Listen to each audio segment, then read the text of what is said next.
Protože máme velice rádi kopr, tak já pěstuji i kopr ve skleníku.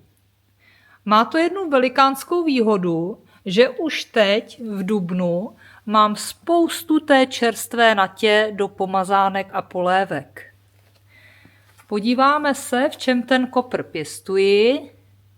Je to 90-litrová nádoba, je naplněna zahradním kompostem a jak vidíte, tady má vyvrtané otvory a na to bych chtěla upozornit, že spousta lidí začíná pěstovat bylinky a různou zeleninu v nádobách a je úžasná vychytávka ty otvory nevrtat ve spodku té nádoby. Ze začátku jsem je vrtala do spodku nádob a to se mi vůbec neosvědčilo, protože ta voda v tom vysušeném substrátu strašně rychle jakoby prolétne tím substrátem a hned vyteče.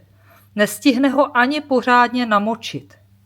Takže teďka už je dělám asi tak 10 cm ode dna a tím mi tady vznikne taková jako podmiska a v tom je zásoba vody.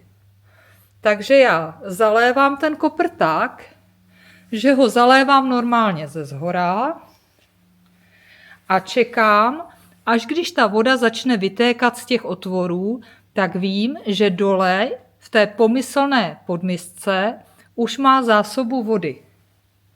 A tu si pak průběžně bere celý den.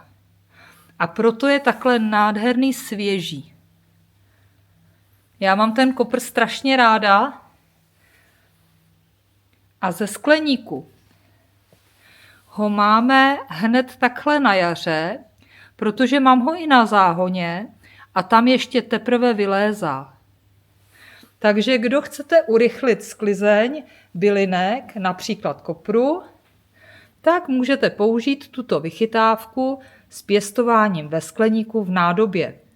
Má to pak ještě jednu velkou výhodu, že tu nádobu, pokud by vám ve skleníku překážela, tak ji můžete potom po zmrzlých dát ven. Tak se mějte hezky a nashledanou.